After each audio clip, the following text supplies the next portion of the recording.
Big vibes, stay blessed and say that's your boy Black Finesse. We are here. I got recommended this video to watch or react to from one of my viewers. This is called the incredible last stand of Battleship Bismarck. I believe Yarn Hub did an animation video to this.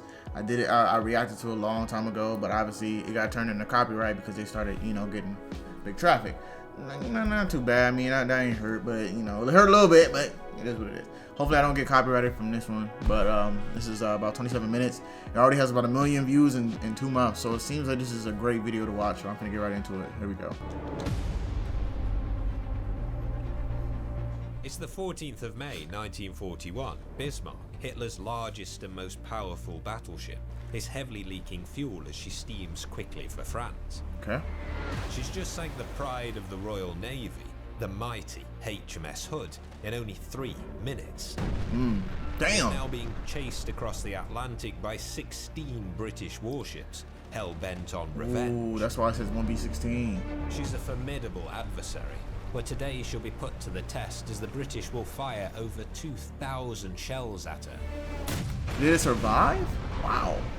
This is the story of her incredible last stand, the heroic sailors on both sides, and strangely, a rather angry cat called Unsinkable Sam. Oh, they brought a cat onto the on board. That's dope. Incredible last stand of the Battle of Bismarck. Okay. One of Hitler's largest. Okay. 1941, nearly 2 years into World War II. Okay. The British have been ejected from Europe by the Germans and are being brutally bombed by the Luftwaffe. That's right. Trapped on their island, supplies have become so scarce that it's made a criminal offence like Dundalk, punishable something with like that. imprisonment. Britain's survival depends on a vital maritime artery to America, which provides 50% of their food and all their oil. German U-boat wolf packs, though, wreak havoc on the convoys, sinking 30 to 50 supply ships a month. Damn. And if German capital ships like Bismarck were to make it into the Atlantic, Britain's supplies could be severed entirely. Shit. The Royal Navy's home fleet establishes a fragile blockade to prevent this, but their forces are spread perilously thin, with British ships desperately needed in the Mediterranean to counter the Germans and Italians invading Crete. The blockade must hold. The Italians fight hard, but they don't have the fanatical love of death and glory of the Germans. The Germans mean it, and any mistakes against them were usually fatal. Sheesh. Damn.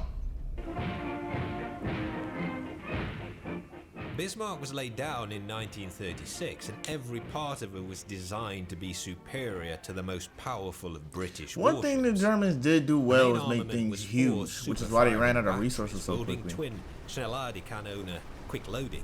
This animation is very well done too, by the way. Siemens built state-of-the-art fire control computers for them, giving it unprecedented accuracy for the time.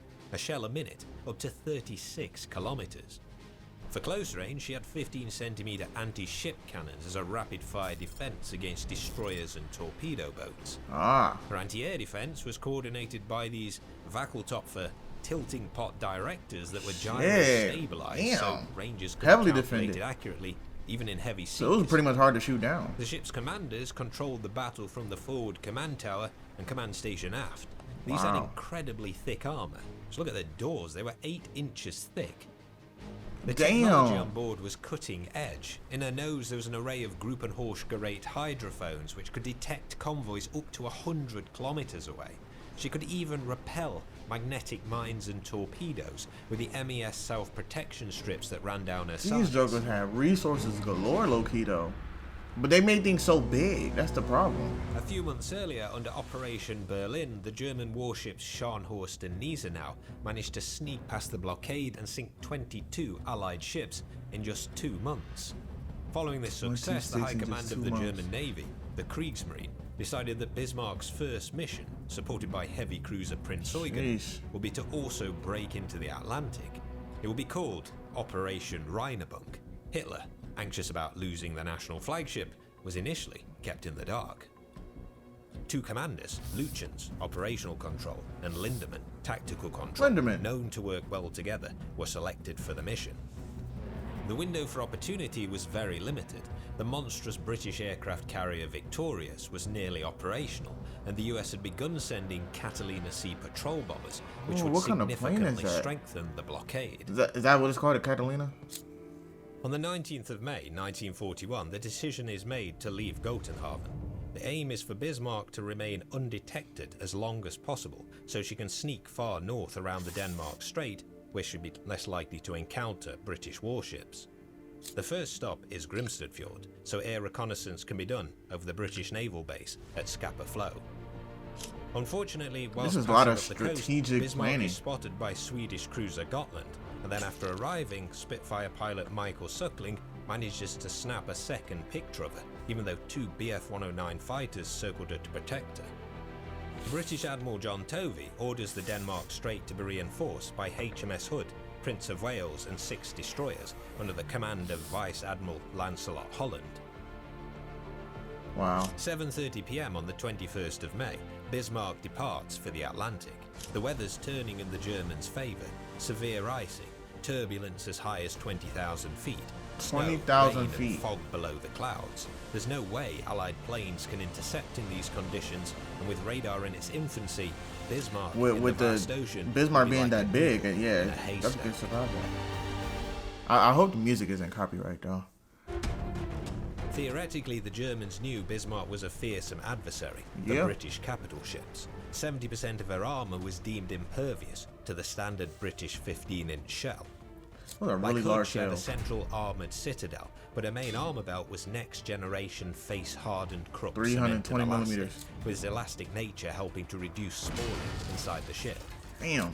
The deck was made with homogeneous Wotan, Weich and Hart armour, and was considerably stronger than Hood's with better ductile and tensile properties.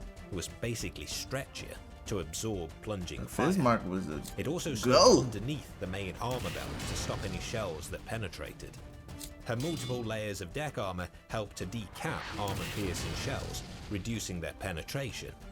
Although Hood had been upgraded, she was built for World War I when long-range plunging fire was incredibly inaccurate and lacked some of this critical deck protection. Ah, okay. Bismarck the music's dope though, I'm not gonna lie, I just hope it's not British copyright. knew she must be engaged very carefully. 1 versus freaking 16 is crazy. The heroic music is Hood dope. and Prince of Wales arrive at the Denmark Strait. Bismarck has already been detected by the radars of British cruisers Suffolk and Norfolk. They're too small to engage her alone, so are trailing from a safe distance. Admiral Holland aboard the Hood weighs his options. Either he must also trail Bismarck with the risk she outruns them, or attack. But the seas are so choppy, Norfolk, Suffolk and the accompanying destroyers are unlikely to be effective. Huh.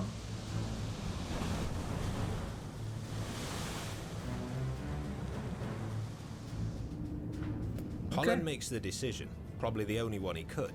Bismarck must be stopped at all costs from escaping and engaging the merchant convoys. Holland knows Hood has weaker armour, especially on the deck, and that he must approach Bismarck directly to reduce the risk of long-range plunging fire. Directly? The problem with charging in is that only 10 of Hood's 15 guns can train on Bismarck. Regardless, 24th of May, 1941, at 5:52 a.m, Hood and Prince of Wales opened fire at 24 kilometres.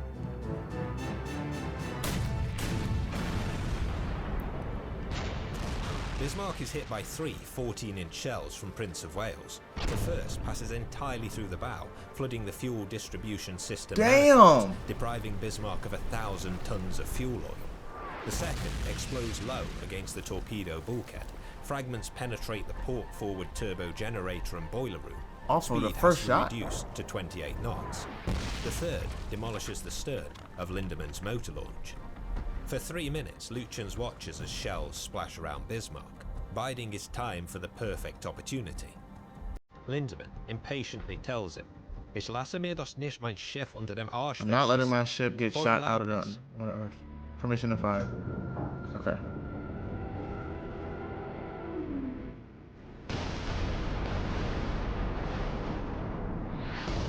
The first shell from Prince Eugen hits Hood's boat deck, setting the up anti-air. Oh, they're playing in Interstellar. The Holland song. asks why the fires haven't been Is that put out Interstellar? yet. The engineering team responds, "When it stops exploding, we will." The second shell from Bismarck hits the spotting top, showering the deck with body parts and debris, leaving Hood without central fire control. Shit. Another salvo straddles Hood. Bismarck is ranged. The third shell from Prince Eugen hits near the base of the forward superstructure, entering a room with 200 sailors, killing them all.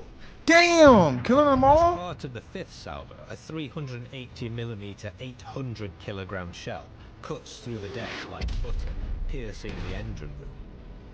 Red-hot shrapnel splinters burst through the bulkhead into the adjacent powder magazine. Cordite beneath the 15-inch turret X ignites, causing deflagration in turret Y of 112 tons of cordite. Fuck. Initially, the armored deck confines the powder magazine disaster. He was barely able to fight back. You only hear a quiet, crackling sound. As the pressure builds, flames pass up the aft engine room vents, and suddenly, a spectacular firestorm bursts through the deck. There's an instant reduction in the structural integrity of the hull, and the ship is ripped in half. Damn. Damn. Is that great? Light debris pellet the Prince of Wales half a mile away. Mortally wounded, back broken, Hood reels 6 to 7 degrees to starboard, then capsizes, with secondary explosions devastating the rear of the ship as the hot boilers contact the seawater. Shouldn't have left him alone. And as her turrets point to the sky, the doomed gunners in turret Y fire a salvo. They fire what? A final salute to the greatest British warship of the time. Gotcha. Yo, this HMS Hood, 1918, 1940. That's a lot of killing 200 plus in one shot. Wow. Wow. So much wow. Salute. Now facing 2 German capital ships with a partially trained crew, Prince of Wales turns and flees, but not before a gun shell strikes the bridge, killing everyone except Captain John Leach and one other. God damn. Alone in the water, there float 3 survivors, Ted Briggs, Bill Dundas, and Robert Tilburn. Tilburn was lying down adjacent to Hood's forward funnel when the ship disintegrated around him. Caught on an aerial mast and nearly dragged down with the undertow, they managed to cut themselves free, and air bubbles from the boiler explosions pushed them to the surface. The destroyer, HMS Electra, picks them up and turns away with a heavy heart. 1,415 men have died. Yo, it's... Oh, man. Ted Briggs later stated he last saw Holland sitting... I gotta ask y'all, what is more dangerous to y'all? An aerial fight, a Navy fight, or just infantry? Because from what it looks like, oh, man, you're just in the water. So being shot by a bunch of torpedoes, and, like, it depends on where you're being shot at. Like, if you get... If you're in a room and you get shot by a big missile from a ship and it kills, like, for example, when he said 200 people in a little room, nah, dog, that's absolutely crazy. Dejection, making no attempt to escape from the sinking wreck. In the UK, Winston Churchill speeds back to London. He's furious, exclaiming British battleships do not turn away from the enemy. There must be retribution for the Hood. We must now devote all our strength and resources to the completion of our task, both at home and abroad. All 16. Advance Britannia. Long live the cause of freedom. God save the King. Shit. Okay. Retribution. Redemption. Meanwhile, in the Atlantic, Bismarck is heavily leaking oil. Lutyens decides she must return to France for repairs. Churchill has scrambled every available ship to hunt down Bismarck. Carrier Victorious, battleship King George V, and battlecruiser Repulse head to cut her off, whilst Norfolk, Suffolk and the wounded Victoria's Prince of look as Wales big as Bismarck. trail out of range. Even though she's slowed by the damage, Bismarck is still a very fast ship. With the British ships having to zigzag in fear of U-boat attacks, she soon breaks radar contact. Prince Eugen splits away to continue alone into the Atlantic. It's looking like Bismarck is home free. Yeah, it looks like it. But it's then that Lutyens makes a critical error. Unfamiliar with the new radar systems, he doesn't realise the British have lost Bismarck and sends a desperate 30-minute situation report to the German Admiralty. The British at Croft Spa intercept this and triangulate the messages, plotting Bismarck's course. By some miracle, they've got a chance to intercept, but incredibly, the coordinates are accidentally plotted on a Mercator rather than Nomic chart, so the British forces actually turn in the wrong direction away from Bismarck. Damn. At this point, there's no ship that can catch the Germans. They're spotted by a Catalina flying boat, allowing the British to correct their course, but they're hundreds of miles ahead. Damn. Looking at the charts, the British see there's perhaps one tiny possibility. Bismarck will pass briefly through the flight range of their newly finished aircraft carrier Victorious. She has a brand new crew of inexperienced Swordfish torpedo bombers. The mission will be perilous. They'll be up there exposed to the freezing winds, desperately trying to operate the wireless, with the extra fuel tank rammed into the long cockpit behind, drowning them in fumes. Ditching in the ocean would mean certain death. Damn. 15 brave pilots launch. Tossed around like leaves in the heavy storm, they fly to the limit of their range. Through the cloud and rain, they see what they think is Bismarck and attack. Turns out it's actually the British ship Sheffield who's moved ahead to trail Bismarck. Fortunately, the Swordfish have new magnetic detonators on their torpedoes which prematurely explode, and a terribly sporting Sheffield takes evasive action and holds fire. Okay, so this All the it was pilots friendly managed to fire. return to Victorious. The planes are hastily refueled, torpedoes fixed, and they're ready to set off again. This is their last chance to strike.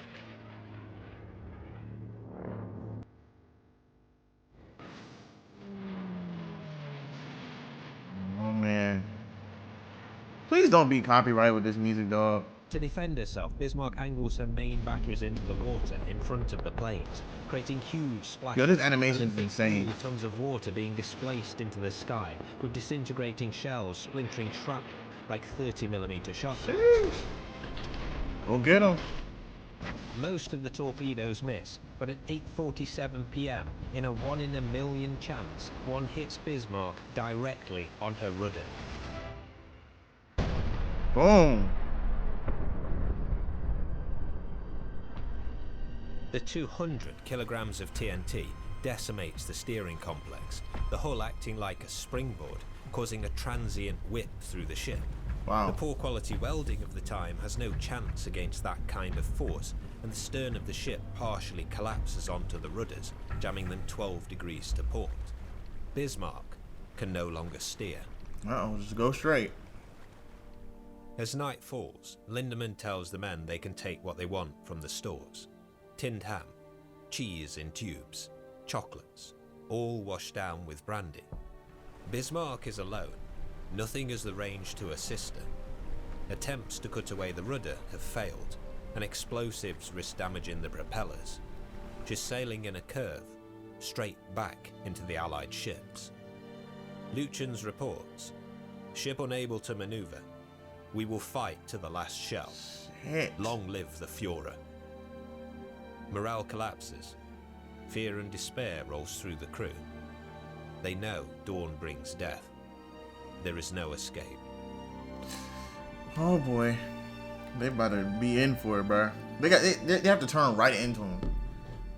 Creeping from the darkness, against orders, comes the tiny Polish destroyer, Piorun, Thunderbolt.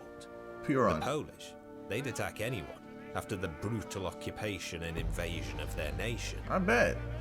A sixth of the size Damn, of the elderly too? Piorun Like, come on, signals, man. I am Pole. Then charges, blasting Bismarck in her superstructure with her 4.7-inch guns.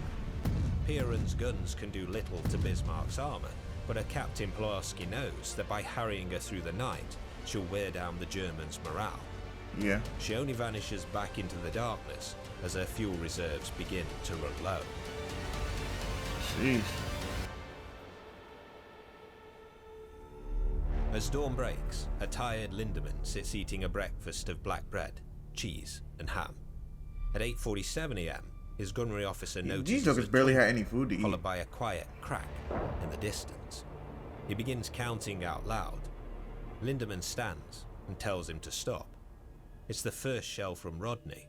It'll reach them in 55 seconds, but it's best not to know exactly when it will hit.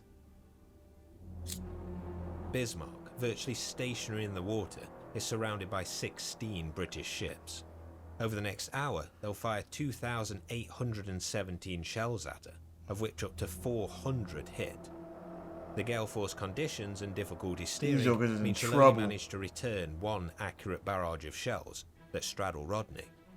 These are some of the critical hits she likely suffered. 8-inch shells from Dorsetshire shear the forward radar director and destroy the starboard 37 and 105mm mounts. Another causes a significant internal explosion of the port 150mm turret. One of Bismarck's own shells explodes in Dora's barrel. Damn. A shell, likely from King George V, blows the 1,000-ton turret Bruno upwards, blasting off its rear armour plate and pitching the turret forwards in its No shoot back? Sailors begin jumping overboard. One man stands on turret B, waving his arms in semaphore. We want to parley. The deck is piled with mountains of flesh and bone. Damn. Panicked sailors fall through the shell holes into the inferno below. Damn. The high striking velocities causes a lot of shells to bounce off the water and shatter, devastating the superstructure but leaving the citadel intact. 9:02 a.m. A 16-inch shell from Rodney strikes Bismarck's forward command tower. The impact blows the door off and the concussion kills everyone inside. This likely caused the death of Lindemann and Lutyens. Shit. By 9:31 a.m., all but one turret is out of action. The order is given for Measure V, for Senk, scuttling. Bismarck will not fall into the hands of the Royal Navy. Y'all just not starting to fight back? The engineering crew begins placing dynamite on the sea valves and flooding pumps. Oh. Oh, 9:50 okay, that's what they're doing. With the watertight doors blocked by debris, Joseph Stats climbs up the communications tube to the destroyed forward command tower. His friends Moritz and Seifert follow behind him. As a member of the engineering team, he's yet to see the damage suffered by the upper decks. As he exits the vent, a 16-inch shell from Rodney explodes against the outside armour, knocking him to the ground and stunning him. Spalled shrapnel has cut an 8-inch wound in his shoulder. Fuck. Fortunately, he had worn his leather jacket. His friends only had their undershirts on. A lieutenant, Friedrich Cardinal, stumbles over. They get you, Stats? Moritz is groaning. He has a severe shrapnel wound to his chest. They prop him against the wall, but he dies shortly afterwards. Stumbling outdoors in the cold Atlantic wind, they hear again the distant boom of the British ships firing. Seifert panics, loses his senses and makes a mad jump for the water. It's not far enough, and he's impaled on the sharp metal below. There's nothing Stats can do. He spots a route to the water down over the middle 150mm turret. They pass a heavily wounded officer laying at the port bridge wing. There's no way of saving him. This is Seconds later, an wow. 800-kilogram shell This is crushes crazy. him, sweeping him away. Making it down to the Aufbau deck, they jump over the burning holes to the turret. Stay together in the water, keep calm, don't give up hope, and be careful when interrogated by the enemy. They leap into the freezing Atlantic.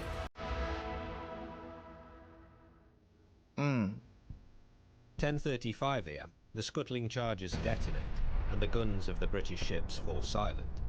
Dorsetshire makes a final pass, torpedoing Bismarck as she lists heavily 20 degrees to port. This is probably close to how she looked before she sank.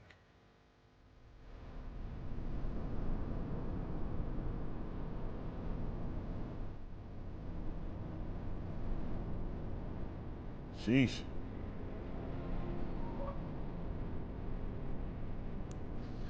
so much for a 1v16. I would have thought they would have actually tried to fight back. Worcestershire stayed at the location to find survivors, but only 85 could be pulled from the water before a U-boat sighting causes her to leave. A while later, HMS Cossack passes by. There's few men left. Most stood drowned in the 8-degree waters. 8-degree waters. Indoctrinated to believe the British would torture them, had shot themselves. Wow. With all belief dead, the British turn away. But suddenly, movement is spotted on a small plank of wood, followed over the crashing of the waves by a tiny meow. As the sailors move closer, they see there's a little black and white cat floating there, defiantly, in the middle of the Atlantic Ocean. Quite an angry cat, they found as they plucked him out of the water. Somehow he'd managed to escape unharmed from Bismarck. The Germans had named him Oscar, but with the British crew not knowing that, he became Sam. And Sam really was unsinkable. A little while later, the ship that rescued him, the Cossack, sank. Again, he was plucked off a little raft in the ocean, whereupon he was moved to So he was saved multiple times. Which also sank, and there was Sam, floating about again with 6 of his 9 lives still intact. There you go. Either he was terribly lucky, or unlucky, I guess, or some kind of German sabotaging super spy. There you go. It's possible. Wow.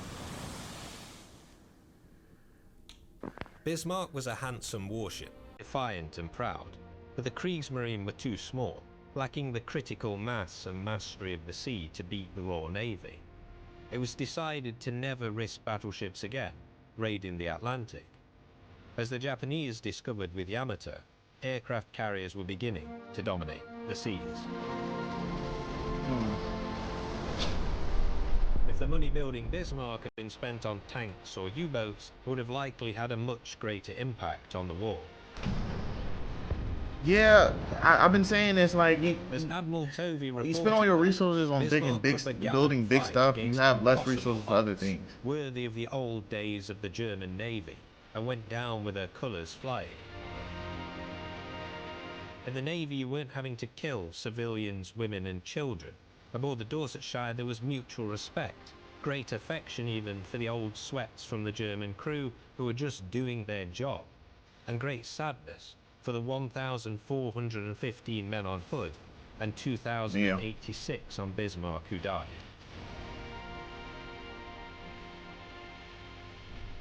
No man is an island, entire of itself. Each is a piece of the continent, a part of the main. Each man's death diminishes me, for I am involved in mankind. Wow. So it's a great video. Again, hopefully I don't get copyrighted by the music on the in the video. The animations was great itself. Now, I would have thought the Bismarck would have actually tried to fight back. I mean, it looked like it got hit a few times. It took out, what, maybe a few ships? But, like, as it got, you know, hit by, you know, what messed up the steering, I would have thought they actually tried to fight back. But I don't know. I don't know too much deeper details as to why they couldn't shoot back. Maybe I missed it. But just let me know in the comments which, from your point of view, or like from your knowledge, what actually happened as to why they couldn't fight back. Because it didn't look like they were able to fight back. But it's not like I wanted them to. But yes, I said this in the very beginning of the video, like, you spend that much time, money and effort building bigger things, you're going to have bigger problems, you know, less resources. You're not a very, very large country, you know what I'm saying? But it happens. Shout out to the guy who recommended me this video. Make sure you comment down below who it was. I do remember you. Just make sure you put your name down there. I will shout you out. Make sure you comment, like, subscribe down below. This is boy blkfinesse. We are out.